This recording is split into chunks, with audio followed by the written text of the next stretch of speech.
شوف، في حياتك تعلم درس. كل شيء له بداية إلى نهاية.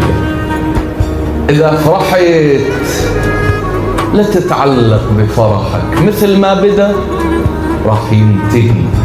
وإذا حزنت لا تقول هاي هي الدنيا انتهت، لأن الحزن كما بدأ سينتهي يوم.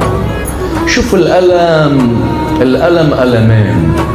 أكو ألم وقتي، هذا الألم الوقتي يمر مع الأيام، ويا الأيام تنسى، ممكن تتجاوزه.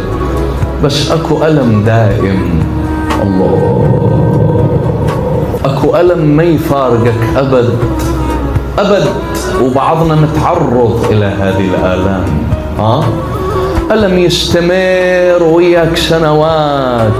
نصيحة أقول لك، تعلم كيف تتعايش مع ألم.